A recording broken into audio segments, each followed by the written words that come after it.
Setelah festival itu kan kita nggak juara, tapi kita masuk 10 besar. Nah 10 besar kan direkam satu lagu semua, pokok 10 besar ini. Nah kita ngerekam satu lagu judulnya No More. No More itu masih pakai nama Los Angeles, masih pakai nama Los Angeles, No More.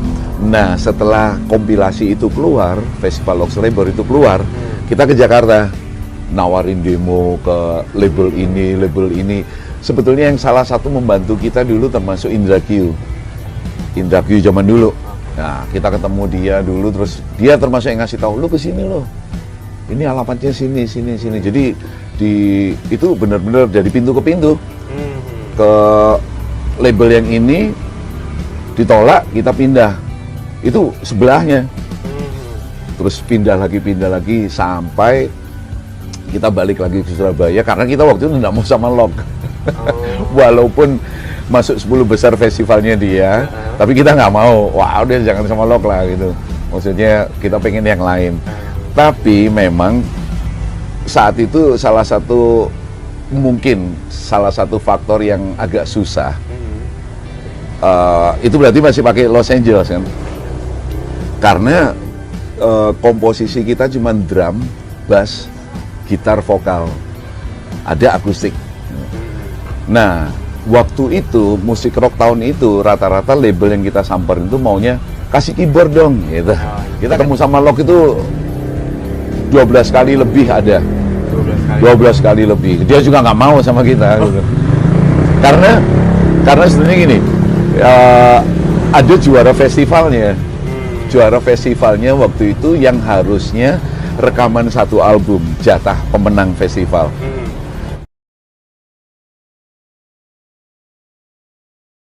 Pemenangnya adalah Andromeda, itu Yoyok Padi drummernya.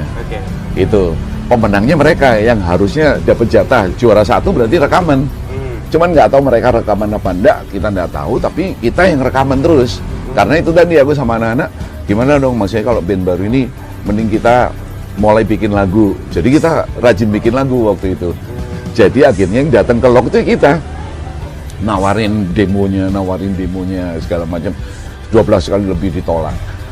Dia juga nggak mau. Jadi dia mungkin sampai ada kejadian begini sebenarnya apa? Kita datang ke rumahnya Lox itu dari pagi sampai malam tuh.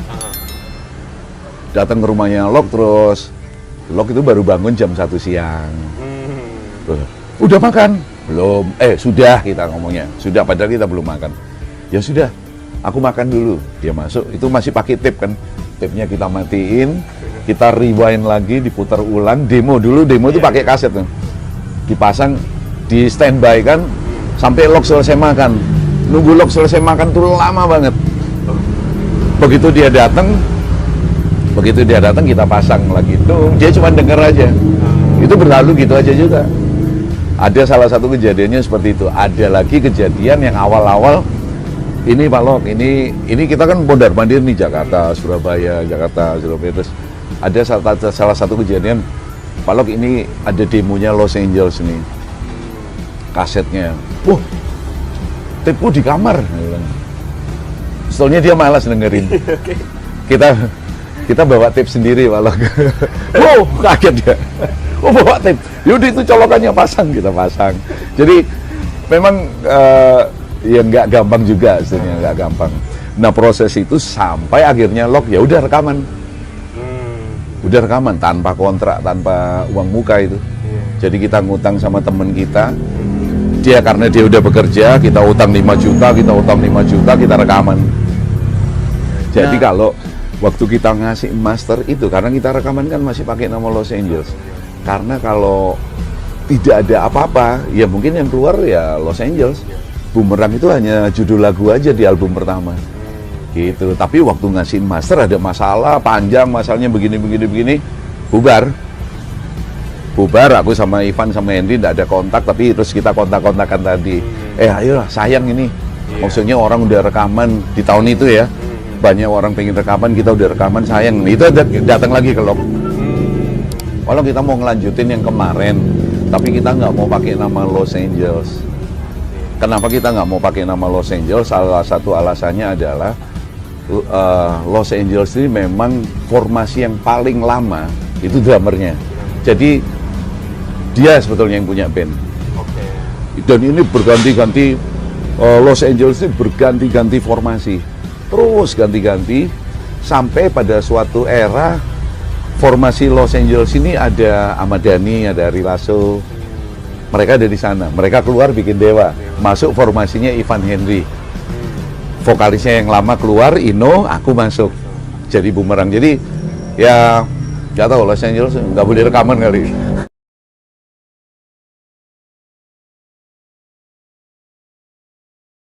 Kalau kita jadi anak emas ya juga mungkin ya. Karena kalau lo kan ngitungnya gampang nih ya. Dari sekian banyak bandnya dia, yang mana yang laku gitu aja kan. Nah yang laku memang waktu itu secara penjualan ya Jamrud, Bumerang, ya udah itu terus yang dibawa tur. Ada satu masa yang memang kita tuh deket banget, maksudnya deket banget. Kita tuh jadi temen curhat menjelang Lok Selebor menikah. Wow itu curhat terus dia tiap malam. Dan saya harus mengakui Lok Selebor itu termasuk kalau ngomongin musik rock Indonesia, dia, gitu. Ya, karena hampir semua band tuh yang sekarang kebanyakan, nggak semua ya, kebanyakan semua band yang beredar di Indonesia itu pasti punya sejarah sama Lok. Kita sama Jamrud itu dekat banget sama Jamrud. Jadi dulu itu malah begini, siapa yang ngeluarin album duluan, dia yang main terakhir. Gitu, jadi omongnya tahun ini nih Jamrud ngeluarin album, berarti dia yang lagi di-push terus. Di-push terus. Ya udah kita jadi band pembukanya di depan. Jamrud terakhir. Tapi nanti ada yang waktu Bumerang ngeluarin album, Jamrud udah kan berarti. Nah, kita yang main terakhir. Dan kita deket banget sama aku sama anak-anak Jamrud, deket banget maksudnya ya sampai sekarang walaupun relatif jarang berhubungan, tapi kita tuh deket banget.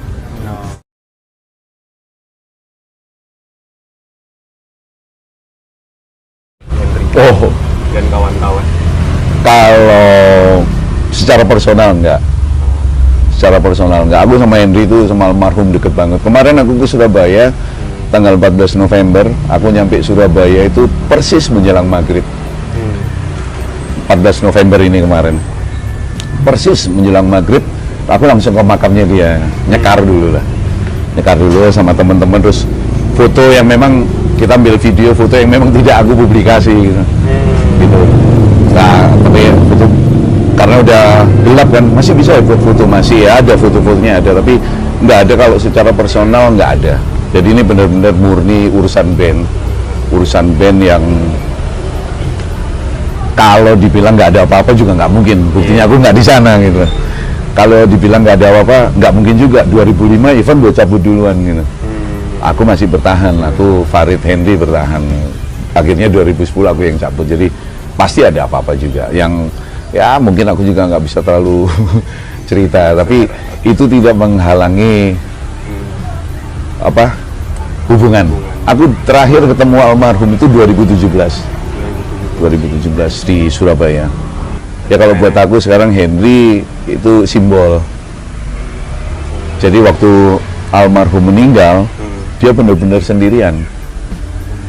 Farid berapa bulan sebelumnya keluar dari Bumerang. Gitaris yang baru keluar, vokalis yang baru keluar. Jadi Henry itu sendirian. Pada saat Ivan keluar dari Bumerang, dia menandatangani surat yang aku nggak tahu surat ini ada di mana. Menandatangani surat, dia tidak berhak atas apapun yang berhubungan dengan Bumerang. Gitu. Aku nggak tahu surat ini di mana. Terus waktu aku keluar, aku tidak menandatangani apapun. Aku nggak tahu waktu waktu Farid keluar dari Bumerang, apakah dia juga menandatangani atau tidak, nggak tahu. Vokalis yang baru apakah menandatangani atau tidak, gitaris yang baru apakah menandatangani atau tidak. Tapi yang aku tahu, Ivan dulu tanda tangan. Dia tidak berhak dengan semua yang berhubungan dengan Bumerang. Aku keluar tidak tanda tangan apapun. Aku nggak tahu Henry sama gitaris sama vokalis yang baru apakah mereka tanda tangan juga atau tidak, nggak tahu gitu. Jadi kalau ditanya apakah berhak make, kalau aku juga nggak mengutik-ngutik itu. Maksudnya udahlah, buat aku sebetulnya cerita ini udah selesai. Ya itu tadi, Henry adalah simbol. Tapi kalau mau ngomongin awal nama Bumerang, kalau mau, tapi aku tidak akan melakukan itu, gitu. Yang nulis lirik lagu Bumerang aku di album pertama, yang harusnya Los Angeles, kalau tidak ada apa-apa kita keluar dengan nama Los Angeles.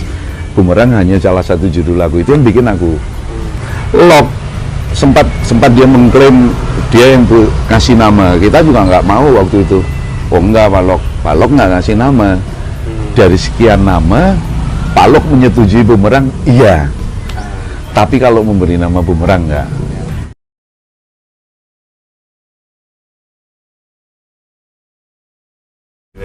Wah, enggak. Justru label itu datang setelah tahu kita tidak ada apa-apa.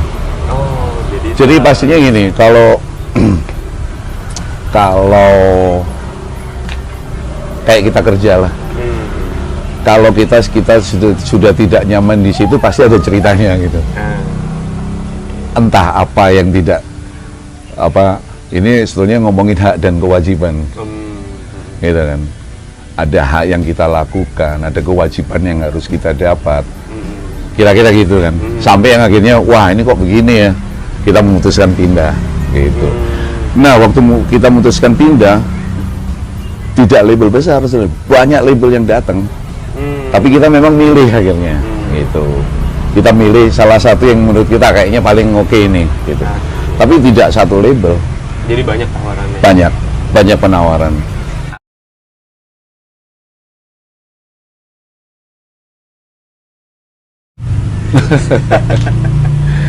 Memang harus diakui sih, orang seperti Lok itu dulu jadi gini dulu.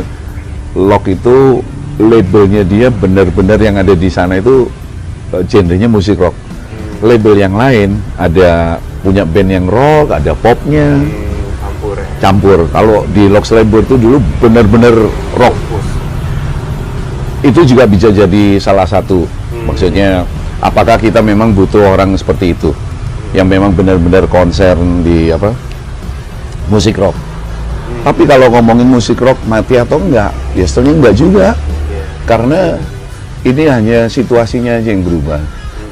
Situasi berubah, TV tidak terlalu laku, orang larinya ke online, YouTube segala macam, dan banyak platform yang lain gitu kan. Itu aja paling yang bikin ini.